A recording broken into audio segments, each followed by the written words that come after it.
Under scalar multiplication. Scalar multiplication वही है जो वेक्टर स्पेस में आपने डिफाइन की हुई है, मल्टीप्लिकेशन डेट इज, ये मैं आपको समझाता हूँ ये क्या चीज़ है। M is closed under scalar multiplication. वो बेटा ये है कि अगर हम कोई एलिमेंट लें, for any element x belongs to m। देखिए जैसा कि हमने स्टार्ट में बात की कि मॉड्यूल को डिफाइन करने के लिए एक सेट m होना चाहिए, नॉन एम्प्टी सेट, और एक रिंग होना चाहिए। एक क्या होना चाहिए? एक रिंग होना चाहिए। तो अगर हम m का कोई एलिमेंट लें x, m का अगर कोई एलिमेंट लें x, और हम r का रिंग का एलिमेंट लें, कोई एक रिंग का एलिमेंट लें r, for any x belongs to m and r belongs to r, if for any x belongs to m and r belongs to r, यानी अगर m का x लेते हैं और रिंग से r लेते हैं, तो अगर मैं रिंग का एलिमेंट जो है, रिंग का एलिमेंट r, उसको मल्टीप्लाई करता हूँ m के एलिमेंट x के साथ, फॉर एनी का मतलब है कि ये तमाम एलिमेंट्स के लिए बात सही होनी चाहिए। एंड फॉर एनी, यहाँ पर भी फॉर एनी लिखा जा सकता है, फॉर एनी यानी ये भी रिंग के तमाम एलिमेंट्स और m के तमाम एलिमेंट्स x, इसके लिए बात सही होनी चाहिए।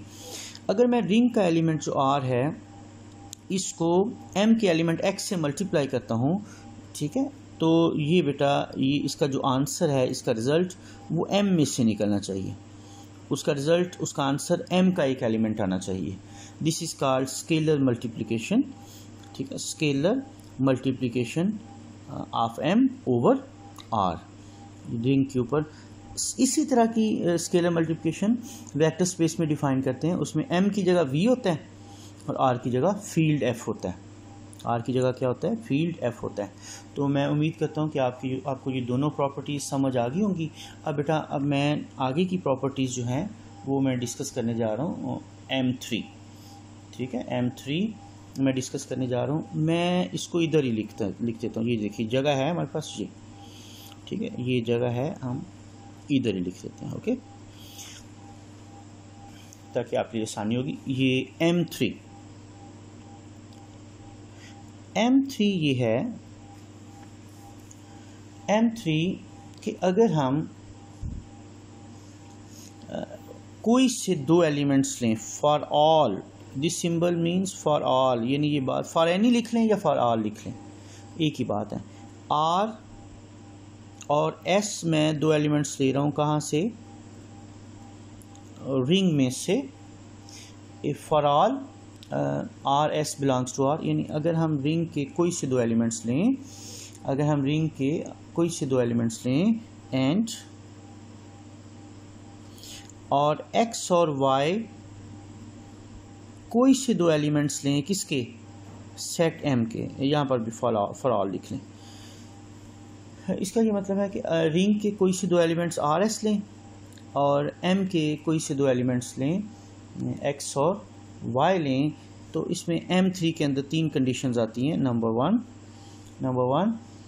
अगर हम ये रिंग का एक एलिमेंट लें, पहले एक एलिमेंट लें r, इसको scalar multiplication x plus y के ऊपर, तो ये इक्वल होगा rx प्लस ry, ठीक है। ये स्केलर मल्टीप्लिकेशन जो है ये इसमें डिस्ट्रीब्यूट हो जाएगी, ये डिस्ट्रीब्यूटिव लॉ की तरह ही है, ओके। ये इसी तरह वेक्टर स्पेस में भी एक एक्सियम है।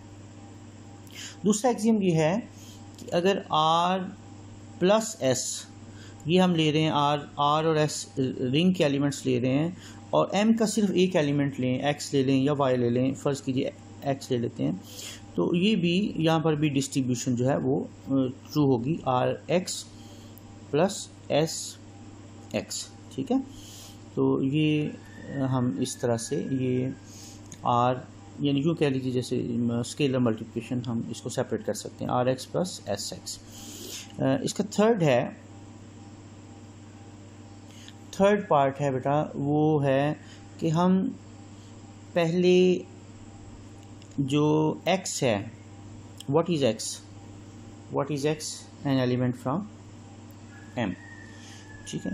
पहले इसको s से मल्टीप्लाई करें, स्केलर मल्टीप्लिकेशन इसमें डिफाइन करें, फिर इसको r से हम मल्टीप्लाई कर दें इसका आंसर, या r s को पहले मल्टीप्लाई करके, ठीक है, फिर x से मल्टीप्लाई कर दें तो आंसर सेम आना चाहिए, this is third property in M3। तो बेटा अगर ये M1, what is M1? M is an abelian group under addition. What is M2? M2 is closed under scalar multiplication, यानी एक एलिमेंट अगर m का लें और एक एलिमेंट r का लें तो r को जब x से मल्टीप्लाई करें तो वो आंसर m में आना चाहिए, तो इसको कहते हैं कि m में स्केलर मल्टीप्लिकेशन डिफाइंड है। और फिर M3 में तीन कंडीशंस हैं, जैसे वेक्टर स्पेस में है, ये डिस्ट्रीब्यूशन और ये थर्ड ये कंडीशन है। अगर ये तीनों कंडीशंस M1, M2, M3 के आगे अंदर भी तीन है, अगर ये सेटिस्फाई हो रही हो सेट M में, अगर ये सेटिस्फाई हो रही हो किसमें, सेट M में, तो हम इसको कहेंगे सेट M जो है वो लेफ्ट आर मॉड्यूल है। वो क्या है? लेफ्ट आर मॉड्यूल है, लेफ्ट आर मॉड्यूल। ओके, तो ये मॉड्यूल की डेफिनेशन है। जैसे वेक्टर स्पेस को डिफाइन किया था तकरीबन उसी तरह ये हम मॉड्यूल को डिफाइन कर रहे हैं। तो बेटा अगर आपको वेक्टर स्पेस की अंडरस्टैंडिंग है, रिंग और ग्रुप की अंडरस्टैंडिंग है, तो आपके लिए ये कोर्स इतना मुश्किल नहीं होगा, ठीक है। और इसमें एक चीज़ मैं आपको और बता दूं, लेफ़्ट आर मॉड्यूल, तो आपके ज़हन में आ रहा होगा क्या कोई राइट आर मॉड्यूल भी है? क्या कोई राइट आर मॉड्यूल भी है? Answer is yes. बेटा ये देखिए, ये प्रॉपर्टीज़ देखिए, ये हम r को r प्लस एस को लेफ़्ट से ऑपरेट कर रहे हैं ना, एस एक्स। अगर हम इनको लेफ़्ट की बजाय राइट से ऑपरेट कर दें, यानी r को राइट पे लिख लें, r प्लस एस को राइट पे लिख लें, तो ये राइट आर मॉड्यूल बन जाएगा। क्या बन जाएगा? Right R module. लेकिन आमतौर पर जब ये डिस्कशन होती है तो लेफ़्ट आर मॉड्यूल को ही ज़्यादा कंसीडर किया जाता है, ठीक है। तो हम इसी डेफिनेशन को लेकर चलेंगे, और इसको लेफ़्ट आर मॉड्यूल की बजाय हम सिंपली इसको सिंपली आर मॉड्यूल कहेंगे। क्या कहेंगे? आर मॉड्यूल कहेंगे। और अब मैं आपको कुछ एक दो मॉड्यूल की मैं आपको एग्जांपल्स दे देता हूँ, ठीक है। एग्जांपल्स ये हैं कि हर वेक्टर स्पेस जो है, हर वेक्टर स्पेस फील्ड के ऊपर वो भी एक मॉड्यूल ही होती है, ठीक है। उसको एफ मॉड्यूल हम कह सकते हैं। Every vector space over F is a module, ठीक है। तो ये और भी इसकी एग्जांपल्स हैं। मैं उम्मीद करता हूँ कि इसमें आपको डेफिनेशन जो है वो समझ आ गई होगी। अब जब कल हमारा फॉर एग्ज़ाम्पल लेक्चर होगा या नेक्स्ट लेक्चर जो होगा, उसमें अब मैं ये उम्मीद करता हूँ कि आपको ग्रुप, देखिए ग्रुप की डेफिनेशन नहीं आती, ये चार, ये देखिए ये चार, ये जो प्रॉपर्टीज़ हैं ये ग्रुप की हैं। पांचवी कॉम्यूटेटिव प्रॉपर्टी है, अगर इसको साथ मिलाएं तो अबेलियन ग्रुप बनता है। क्या बनता है?